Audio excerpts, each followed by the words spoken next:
The strange identity of Jesus Christ. This is, in some ways, kind of weird material. I certainly found this striking, and I've never seen this information pulled together very well, and it seems to be very little understood. Some of you may have come to a talk of mine a year or so ago here on the quest for the historical Jesus, which I talked about who Jesus was or was likely to have been historically. This is not that lecture. This lecture is about who the early Christians, specifically the ones who wrote the New Testament, thought Jesus was. Now, one thing that you need to understand first is there were a lot of different faith communities, as they were called, almost immediately after Jesus' time, who understood Jesus' teachings in all sorts of different ways and who thought he was all sorts of different things, ranging from nothing more to a man to almost a phantom who materialized but didn't really exist in this corrupt physical world. We only know of most of these groups through the writings of their enemies and a stray text or two that has survived. Why? Because their writings were destroyed, and there's very, very little known about them comparatively. So what we have is the what one could call mainstream Christianity, or what became such. And this was far less unified than everybody believes, or at least believed until recently, but it did create what we now know as Christianity. And so part of this is the New Testament, the text in the New Testament. So what I'm going to say here about all of this is to a greater or other based on who the authors of the New Testament, the books in the New Testament, thought Jesus was, which is, I say, fairly consistent. And it's not quite identical to what people were told later. So, who is Jesus? That's yet another example of my inability to find high-resolution free art on the internet. But, okay. Historically, he did live. He was not invented out of some kind of concoction of foreign gods by some unknown group, as you sometimes hear argued. He was a historical figure, and what scholars will say, although they agree about not a great deal else, they will agree that he was born probably between 8 and 5 BC in the reign of Herod the Great, the king who slaughtered the innocents, if you remember that story, although scholars don't believe Herod did anything like that. And Jesus died around AD 30. He was crucified under Pontius Pilate, who was governor of Judea between 26 and 36 AD. Now, all sources, pretty much say that, and that is what is known and can be reasonably said to be, certain as one wants to be about the past. Beyond that, the details become rather vague. And I'm going to start here, what the early Christians thought. As I say, this group of early Christians, the part that later became what we know as Christianity thought. And I may as well start with Mark, which is the oldest canonical gospel. There are 4 Gospels in the New Testament, as you know, and although Matthew comes first, nobody believes, I'm talking about mainstream scholarly opinion. When I say everybody and most people, I'm talking about mainstream scholarly opinion, the sort of thing you are likely to learn, if you go to a reputable divinity school and take a course in New Testament 101. Mark is the oldest gospel, and so it's considered to be the most historically reliable. That is to say, it has the fewest legends and accretions and insertions by the later authors or the opinions of later believers. That, by the way, is the Lion of St. Mark in the plaza in Venice. St. Mark is the symbol is the lion, and he's the patron saint of Venice. So who does Mark say Jesus was? Well, here's one thing. Jesus is going out and he's accosted by this blind man. And the blind man says, "Jesus, thou son of David, have mercy on me." So, according to this, it was fairly well known that Jesus was, or was believed to be, descended from King David. This is also in basically all the earliest sources, including many of the books of the New Testament, if not all of them, in one way or another. So he was believed to be the descendant of King David.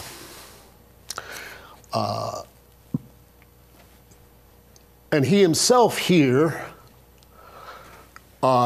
is alluding to this by saying, "How say the scribes that the Christ," that means the Messiah, "is the son of David?" So, Jesus is the son of David, and he is considered, at least in the context of the New Testament, to be the Messiah, the anointed one. Now, what does this mean? Well, it isn't wildly clear. Here's a verse from Jeremiah, written, I don't know, very early in the 6th century AD. And this is a prophecy. "Behold, the days come, saith the Lord, that I will raise unto David a righteous branch, and a king shall reign and prosper, and shall execute judgment and justice in the earth." Now, the historical context of this time wasn't looking too good, because the little tiny kingdom of Judah made the big mistake of revolting against Babylon, which was the superpower of its time.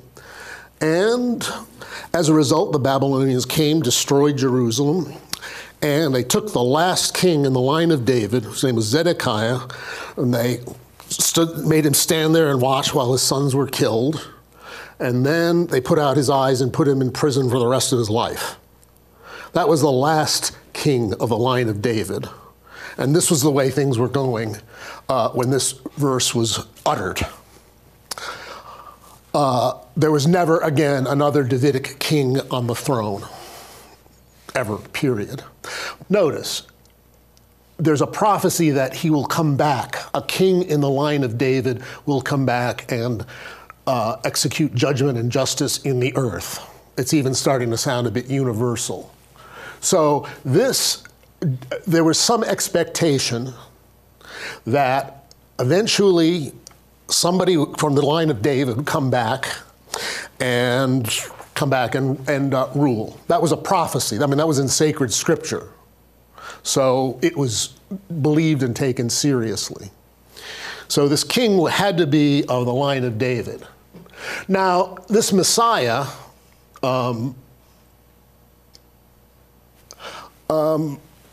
was not discussed as widely in Jesus' own time as you think.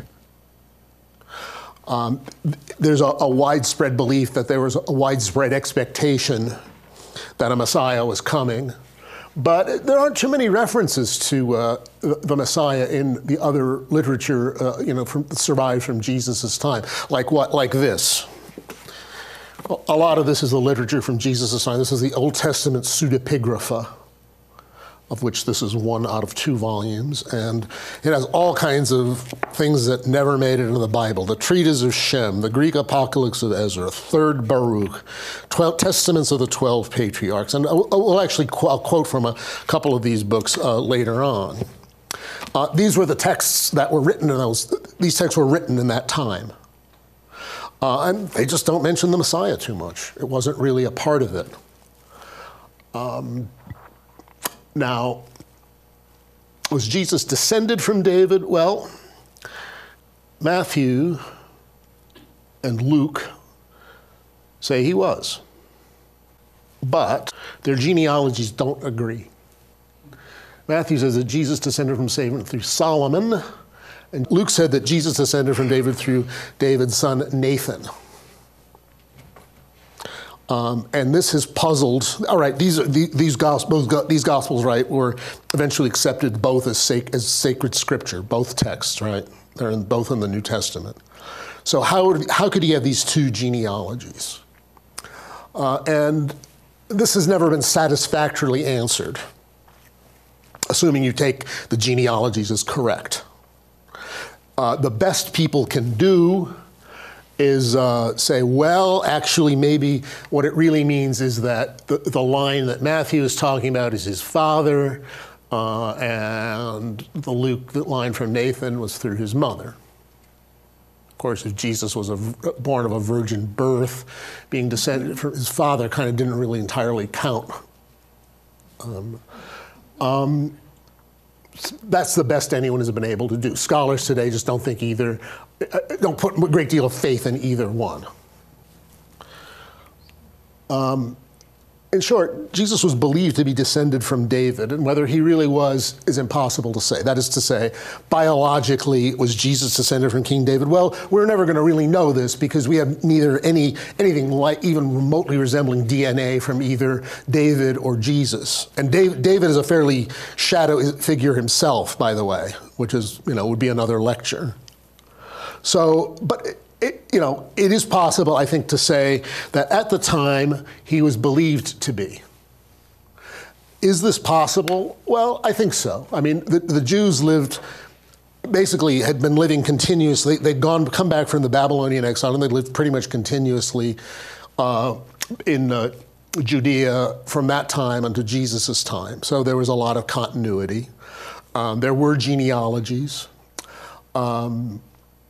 There's one story that said that Herod burned all the genealogies because he wanted to obscure his own rather humble background. But even if that's true, even if he got every last one, people have memories and their family traditions.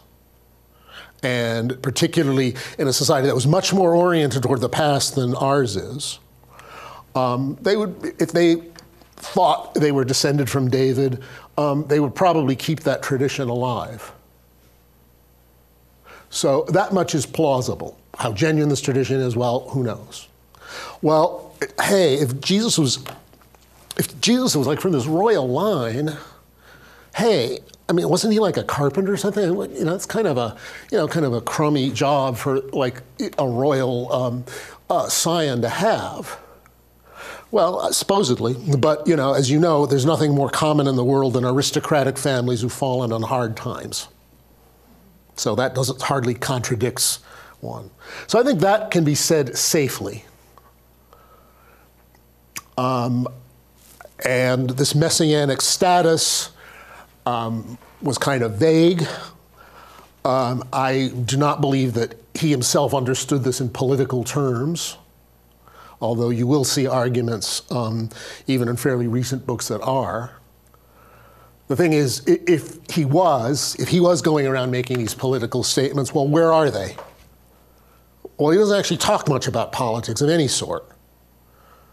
So if you want to believe he was kind of leading a rebellion against Rome, well, you have to make up a lot of data that, for some reason, by your own theory, must have been lost or suppressed, and throw away all the data you actually have, which is very, very poor historical practice.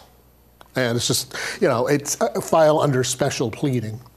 Nonetheless, you can read best-selling works to this day who argue this. Somebody is reading this stuff. Now, here's where it gets interesting. Here's the other side of it, another aspect of it. The Son of Man. Jesus was referred to as the Son of Man. Here, in this verse, the Son of Man indeed goeth, as is written of him, but woe to that man by whom the Son of Man is betrayed. Now that's at the Last Supper, and it's pretty clear that he has Judas in mind. So he's thinking of himself as the Son of Man, if these verses are genuine. I have to back up and say, the four oldest Gospels, according to most scholars, are the ones in the New Testament. They were all written between 70 and 100 AD.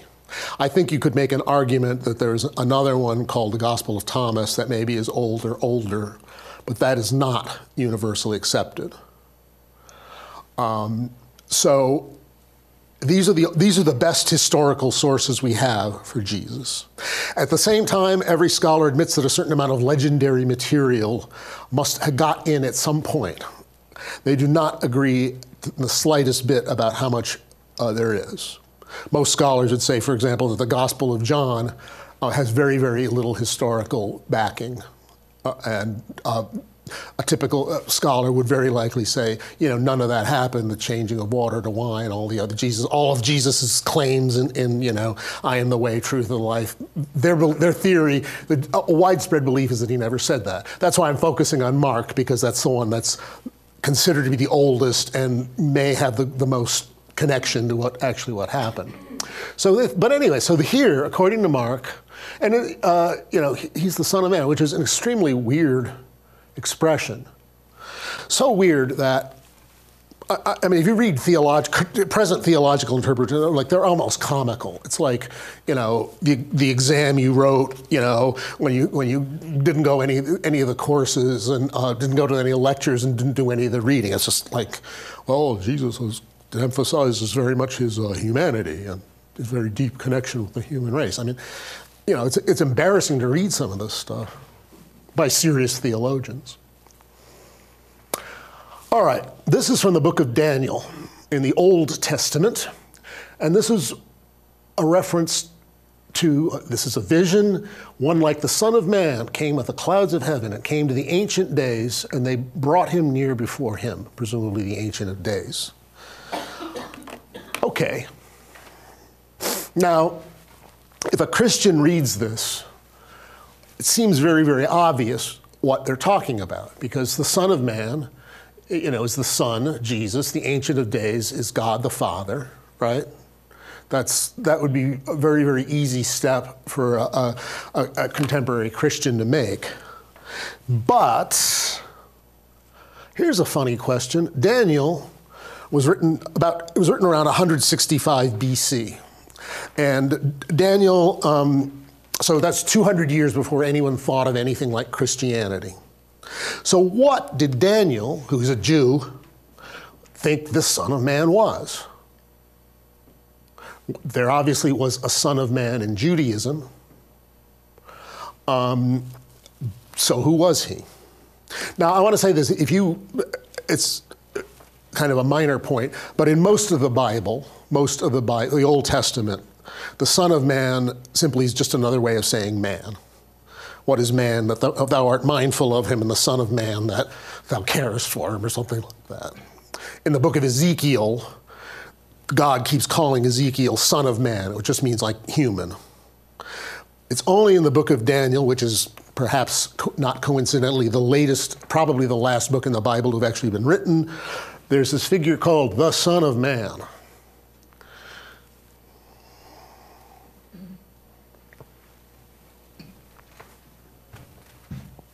This is from a text in this book, First Enoch, which is kind of a complex collection and has material from lots of different dates. But here's a description of the Son of Man. Son of Man is named in the presence of the Lord of Spirits, and is named before the head of days, before the suns and sun, the constellations were created, his name was named before the Lord of Spirits. So there's, the Lord of Spirits, well, who's that? Well, it's probably the Ancient of Days that we just saw in the previous verse, and the Son of Man. So he is a kind of a pre-existent figure. I highlighted name because this theme is going to be important, and we'll see where it takes us, because that's part of the story. Right? Here's another description of him. This is from a Jewish philosopher, theologian called Philo, who actually lived around the time of Jesus, although he didn't know about Jesus but to any appearances. And Philo describes him, the Word, the eldest of his angels. the great archangel of many names, the name of God and the Word, and man according to God's image. All right, the great archangel of many names. Well, you can already see he's got many names, right? Here are just some of them. Here are some of the others. He was the great angel, archangel, the Son of Man, the Son of God, the name of God. I think right here you see the Word. Is this starting to sound familiar? And he was even called a second God, which in Greek is deuteros theos, which, this is kind of striking because, the whole thrust of Judaism is monotheism, right? There's only one God, and by some coincidence he happens to be ours, but, talking about a second God, this is kind of radical. But there are many texts, like the one in Enoch and in Philo, that say something very much like this. So this figure was very, very important.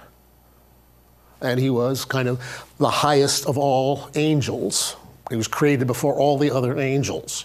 Now, the name of God is interesting. Most of you probably know that modern Jews are forbidden to pronounce the name of God, or the proper name of God, which is supposedly Yahweh. I don't think that's the correct pronunciation, but you're not supposed to say that because it's too sacred. And the reason that's so sacred is that the name and the thing in Semitic thought were very, very heavily linked. In fact, in Hebrew, the word for thing and word, the word for word and the word for thing are the same. So the name is the thing in a way that we don't, for us, a name is simply a label. You can call it a chair, you can call it, as our Jewish friends say, you could call it chopped liver. But that was not the way they thought, and that's particularly not the way they thought of God. So he was the name. This is, by the way, if you want a technical term for it, this is a hypostasis, which means something like a personification. In a sense, this angel was the personification of the name. To this day, by the way, pious Jews will still call God, the high God, the Hashem, which means the name. And there's in fact, there's a little Hasidic song which consists of one lyric repeated over and over again, which is, God is one and his name are one. And in fact, hey, it's actually in the Bible, in the book of Exodus. For my name is in him. And that was one of his names.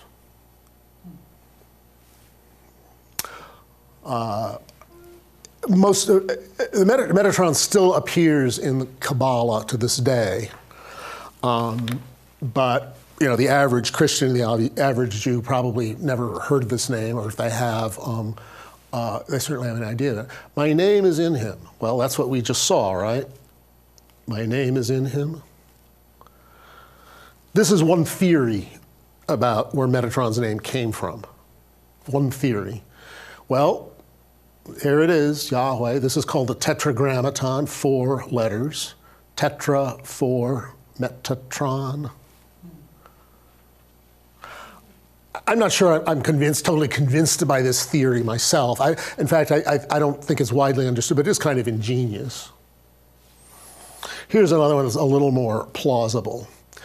Meta tu tranu in Greek, the angel with the throne.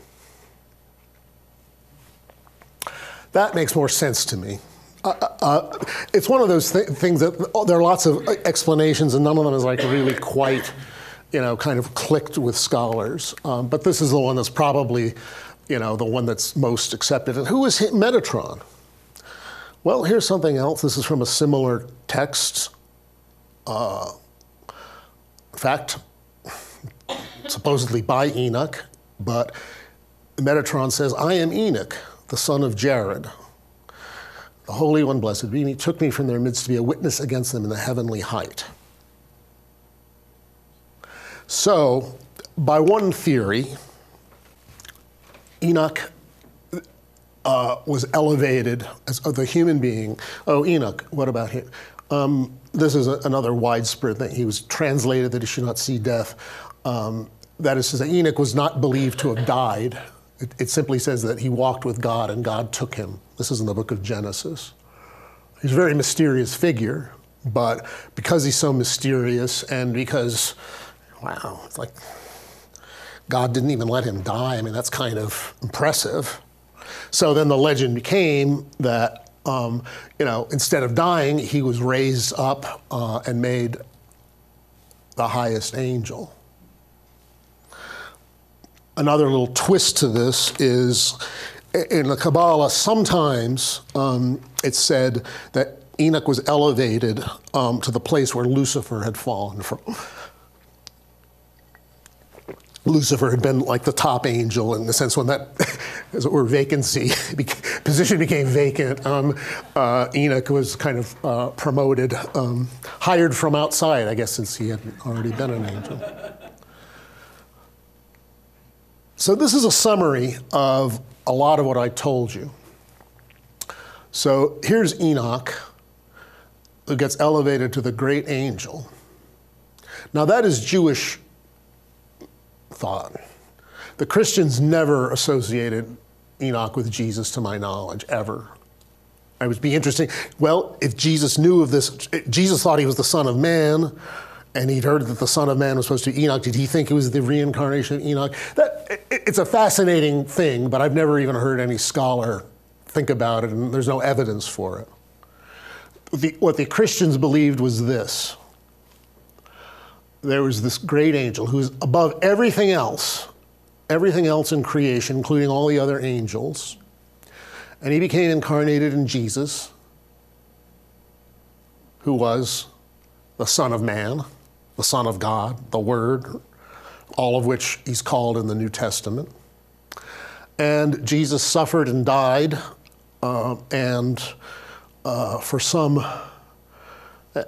resurrected, and then became glorified, seated at the right hand of God. So God, he's sort of put next to God. Sounds almost like that second God we were talking about earlier. So what happened to Metatron?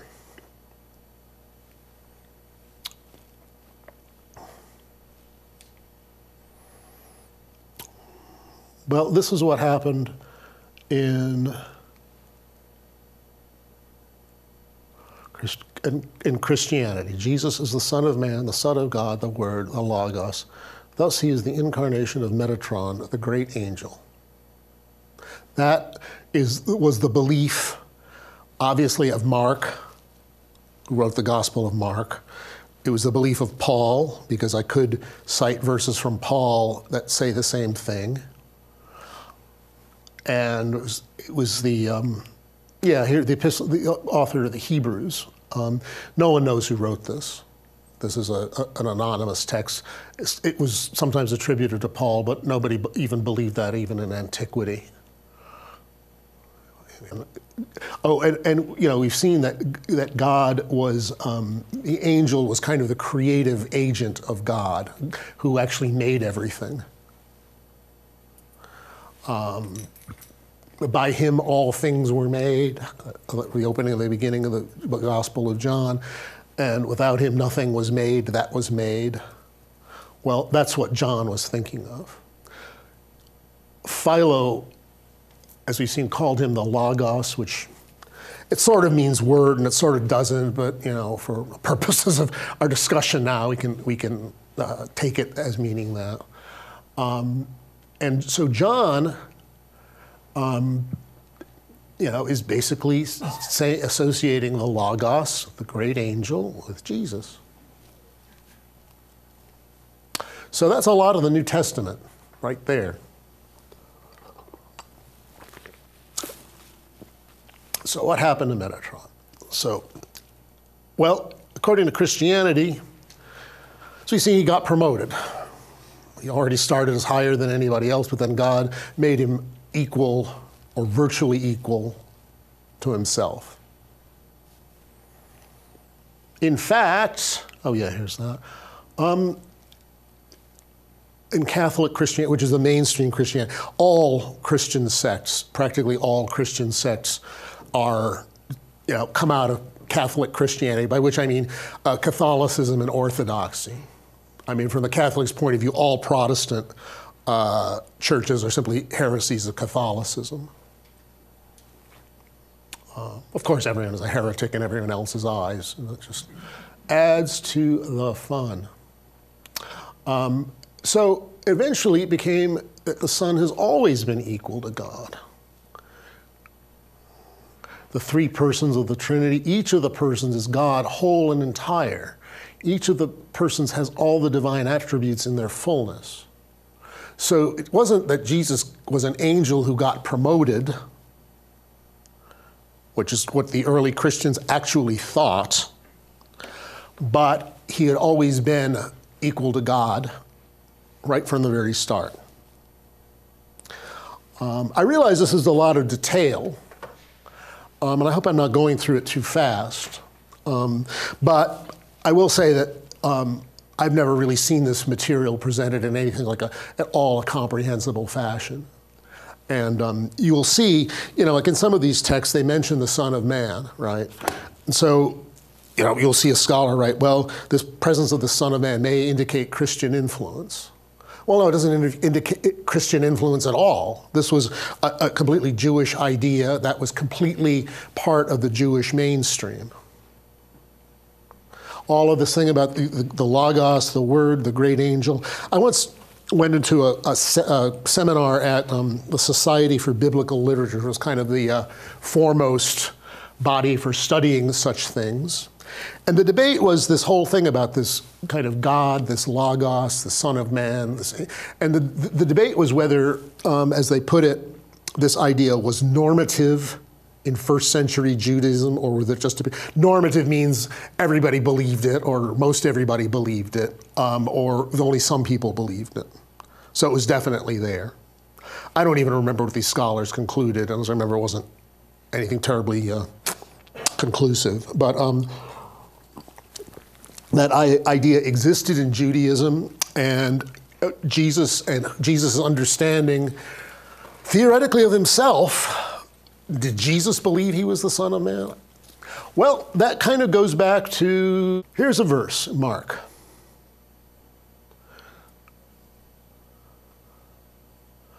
Jesus saying he's the Son of Man. But hey, the typical scholar doesn't believe that even all of Mark goes back to what actually happened. This is just the closest, right? Like the joke about the kid who gets a prize for guessing how many legs a hippopotamus has. The mother says, how many did you guess? I said 3. So, well, that's just wrong. It was 4. He said, yeah, but I came the closest. And so Mark is kind of like this. He comes the closest. So then, well, did Jesus really say this? Well, your answer, if you're a scholar, is going to depend very, very much on your kind of idea of who Jesus was. There are no external sources against which to test the Gospels in the New Testament, except maybe the Gospel of Thomas, as I say, but that's actually almost sometimes even more cryptic than the ones in the Bible. So, you can exclude some of the things in the Gospels as legend, things that was said about him later, and you can keep some. How do you decide? There are no external criteria to judge. There's no there are no copies of the Jerusalem Daily Bugle from April 33 A.D. say Jesus, the alleged son of David, the Son of Man, was crucified this afternoon. There's nothing, just nothing. So you're going to exclude this. I mean, there are other grounds. Is this in a lot of sources? Or is it just one? Is it in early sources? Well, if it's in a lot of sources and it's in early sources, you have a pretty good chance of believing it. But hey, this is in all the sources. This is an early source. You have to take this seriously. So,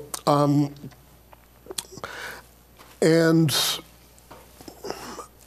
by all accounts, he seemed to have had this idea. Now, you could say, well, maybe his thought changed. Maybe he sort of started with this Son of David thing and eventually decided he was the great angel incarnated or something. You could say that. That is possible. But in order to say that, you would have to know another thing that nobody knows. Right? Jesus' historical life. Well, he was born. All the sources agree that he was baptized by John, and after that and then he died and was crucified. And between his baptism and his death, he did a number of things in between. Nobody knows the order of these things. Because even the oldest gospel, Mark, and the oldest testimony of the Gospel of Mark comes from the 2nd century AD. And he says, well, Mark was Peter's interpreter. You know, Peter, I guess, didn't know Greek or Latin, and Mark supposedly is his interpreter. Mark wrote down what Peter said about Jesus. But Papias is the name of the source, goes on to say, well, Mark did not write these things down in order, and Peter did not mention them in order. He just made a point of saying everything Jesus said and did, leaving nothing out, and that was it, making sure it was accurate. So even the oldest source that's talking about Mark, can't give any kind of explanation or account of, when the miracles happened, when this happened, when he did this, when he did that. They're kind of isolated stories. So did his thinking about himself change? Maybe, but you would have to know that, what he said first and what he said later, which we do not know. And again, how can you organize it? Well, you can organize it according to your own preconception of what should have happened, but that's totally circular. Totally circular. Very, very few studies of Jesus by scholars avoid the circularity. And I'm not sure you completely can. But I think you should be honest about it, which they're usually not, possibly even to themselves. Where are we here? So that the Son was always equal to God. This happens to be a source I chose more or less at random, Catholicism, but it represents mainstream. It represents the doctrine of the Catholic Church. Let's put it that way. Judaism, what happened to him there? Well, it actually, literally, they decided they'd had enough of this thing. All right, I'll tell you this story first. This heretical rabbi, this is from the book 3rd Enoch, which is again in this Old Testament pseudepigrapha. Heretical rabbi sends him and sees Metatron on the throne. He's saying, there are indeed two powers of heaven. Remember the second God, the Deuteros Theos? Then God himself dethrones Metatron. The angel Anapiel comes, and, well, I'll read the passage. Let's see, I will read it to you. But when Aher came to behold the vision of the chariot, Metatron is talking, but when Aher came to behold the vision of the chariot and set eyes upon me, he was afraid and trembled before me.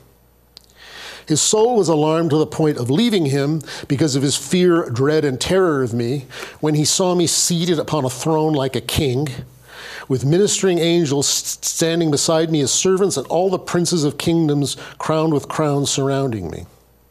Princes of kingdoms is angels, not earthly kings, which is another story. Then he opened his mouth and said, there are indeed two powers in heaven.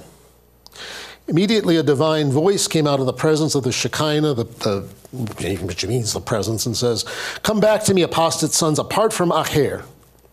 Then Anapiel, Yahweh the honored, glorified, beloved, wonderful, terrible, and dreadful prince, came at the command of the Holy One and struck me with 60 lashes of fire and made me stand to my feet.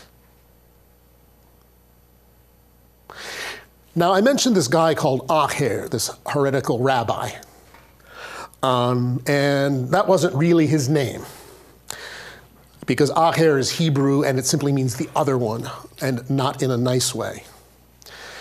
Acher was his real name was Elisha ben Abuya. He lived around the turn of the 2nd century AD, and he became a heretic of some kind, probably a Christian. And this text is blaming this idea of Metatron, which was in Judaism, for turning people to heresy. So the idea was Metatron better get demoted back to, he better be put back in his place. No more throne for Metatron. And although Metatron, as I say, still exists, in the Kabbalah, the idea of Metatron still exists in the Kabbalah today, he's never had the kind of importance he had in Judaism in the 1st century. Because, there's a famous story in which Acher figures. It's in the Talmud, and it said 4 rabbis ascend into heaven. One of them dropped dead on the spot. Another went mad. The third became a heretic. This is Acher. And only one, whose name was Akiva, actually came back in good shape. And what Akiva said after all that was, when you come to the place of the shining stones, do not say water, water, for it is written, a liar shall not enter the kingdom of heaven. That's what it says. It's very cryptic, but that's what Akiva thought was worth bringing back from, shall we say, above. So Acher obviously had some kind and these visions, we don't really know how they were produced. There was a lot of visionary experience. And, the book of Ezekiel in the Bible is filled with it. A lot of these pseudepigraphal texts are filled with it. The book of Revelation is one example of the genre. It's the most famous. But how they got this experience, how they, are they just kind of, sitting around in the backyard one day and, all of a sudden happened? Do they have meditative, contemplative techniques? They probably did, but we don't know what they are. So, but who was Jesus really? Well, was Jesus the Christ? Well, one could say that the Christ esoterically is the kind of combined human race. That is to say, all of us are kind of cells in this body. The Catholics call this the mystical body of Christ, for example. This happens to be from A Course in Miracles, which is a text I happen to like. But I think it's a profound thing, at least to leave oneself with. And finally, the commercial. This is my next book, and a lot of this material is in it. How God became God, which is weird stuff. I mean, Jesus. They thought really Jesus was the great angel. That's bizarre. But there are a lot more bizarre things too in it. But that's what this book is about. Now, here's another even more bizarre fact.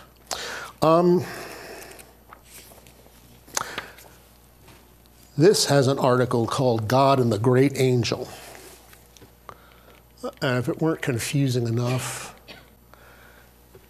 this all happened twice. All of this happened with Jesus, but something very similar. Yahweh was originally not the one high God. Yahweh was the angel of Israel. It happened, the whole thing happened twice, which is very, very weird. Yahweh got promoted to God himself. El was the high God and Yahweh was the ruling angel of Israel. So you pick up the Bible and it says, the Lord is God. Well, how fascinating. I mean, it sounds redundant and boring, but no, that's not what it's really saying. It's saying Yahweh is El. The ruling angel of Israel is the high God.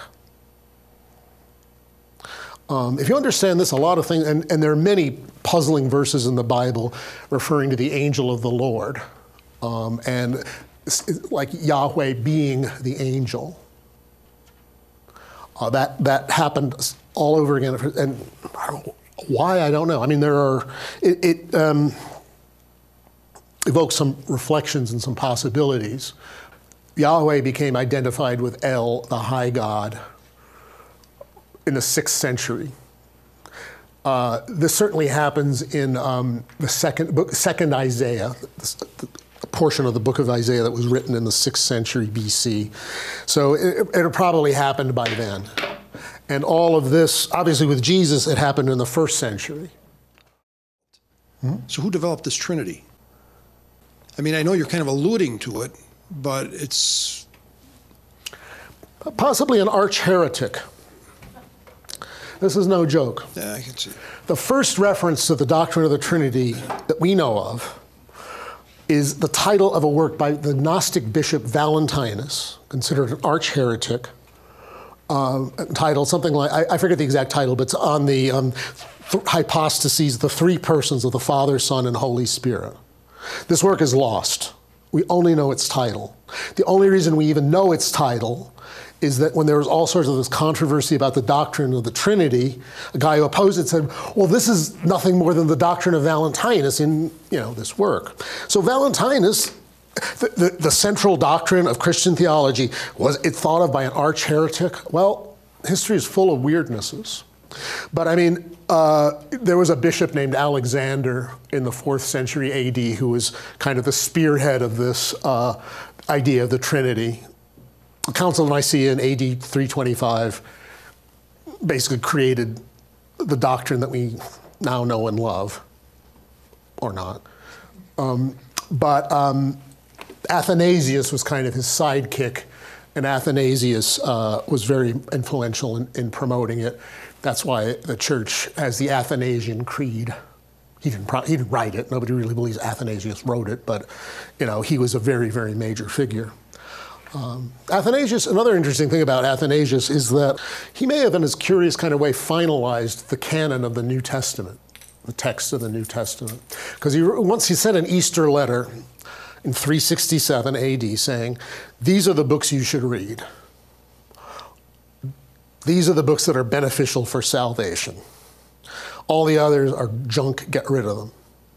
And those 27 books that he names are the books in the New Testament. That's the first reference to the New Testament canon as we have it. So, a lot of fascinating stuff. So, can you explain the logic of the story of the rabbi that noticed there's 2 powers and all of a sudden God says, I'm going to demote this guy? Where's the logic in that? Well, it's a mystical vision. I mean, it's a mystical vision, and did it happen? No, not really. Did the guy who wrote it believe it happened? Maybe, maybe not really. But what it points to is that it reflects the fact that Metatron was demoted to a lower status, probably in the wake of Christianity and the uses that Christianity made of the great angel. And because it challenges God's monotheistic supremacy.